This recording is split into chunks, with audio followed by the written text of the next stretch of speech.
కొందరు అవిశ్వాసులైననేమి, వారు అవిశ్వాసులైనందున దేవుడు నమ్మదగినవాడు కాకపోవునా? నా జీవితంలో సంభవించిన ప్రతి మనస్తాపము నాలోని ఏదో ఒక అపనమ్మకం మూలానే అనుకుంటాను. నా గతకాలపు పాపాలన్నీ క్షమాపణ పొందినాయి అన్న మాటను నేను నిజంగా నమ్మినట్టయితే నాకు సంతోషం తప్ప మరేముంటుంది?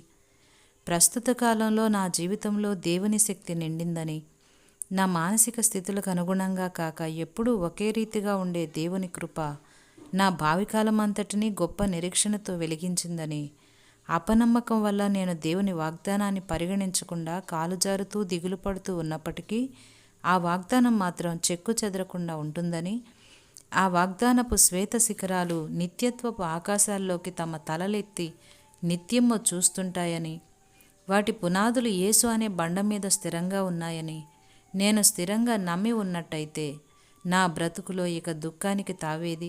దేవుని వాగ్దానాలు ఎప్పుడూ నిలిచే ఉంటాయి. మనమే అపనమ్మకం వల్ల తొట్రుపడుతూ ఉంటాం. ఒక ఎత్తైన శిఖరాన్ని ఎక్కే వ్యక్తి కళ్ళు తిరిగి పడిపోయినంత మాత్రాన ఆ శిఖరం అక్కడ లేకుండా మాయమైపోదు కదా. ఇకపోతే అపనమ్మకం వల్ల దేవుని వాగ్దానం గురించి మనం సందేహిస్తే ఆ వాగ్దానం మన పట్ల నెరవేరకపోవడంలో ఆశ్చర్యం లేదు కదా. అలా అని మనకి విశ్వాసం ఉంది గనక ఆ వాగ్దానాలకి మనం హక్కుదారులమని, మన విశ్వాసమే వాటిని మనకి సంపాదించి పెట్టిందని అనుకోకూడదు. దేవుడు ఒక షరతు పెట్టాడు. వాగ్దానాలు మన పట్ల నిజం కావాలంటే ముందు మనం నమ్మాలి.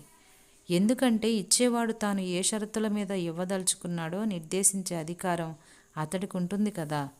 ఇదెలా సాధ్యమని ప్రశ్నిస్తూ ఉంటుంది అల్పవిశ్వాసం. ఎలా అనే ప్రశ్న నాలుక చివరే ఉంటుంది. అయితే విశ్వాసం దగ్గర 10,000 ఎలాలకి ఒకే ఒక్క సమాధానం ఉంది: దేవుడు.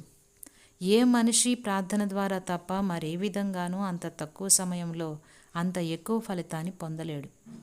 ఒక జ్ఞానంగల మాట ఉంది. ప్రార్థన గురించి యేసు ప్రభువు చేసిన బోధకి ఇదే సారాంశం. పరిపూర్ణమైన నమ్మకం ఉన్న మనిషి గనక భూమి మీద పడితే ఈ భూలోకపు చరిత్ర పూర్తిగా మారిపోతుంది. దేవుని ఏర్పాటులో, నడిపింపులో ఆ ఒక్క మనిషిని నువ్వే ఎందుకు కాకూడదు? విశ్వాసం లేని ప్రార్థన అనుదినం మన మొక్కుబడిగా ఆచరించే చప్పిడి వ్యవహారం అయిపోతుంది, వేషధారణగా మారిపోతుంది. అలా కాక విశ్వాసంతో కూడిన ప్రార్థన మన విన్నపాల్ని దేవుని సముఖంలో నిలబెట్టే మహాశక్తిగా పనిచేస్తుంది.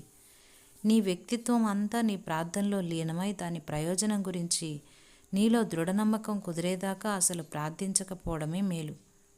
నిజమైన ప్రార్థన నీలో ఊపిరి పోసుకున్నప్పుడు భూమ్యాకాశాలు, భూత భవిష్యత్ కాలాలు ఆమెన్ అని పలుకుతాయి. యేసు ప్రభు ఇలాంటి ప్రార్థనలే చేసేవాడు. దేవుని చిత్తానికి అనుగుణం కానివి తప్ప ప్రార్థన సాధించలేనివి ఏమీ లేవు.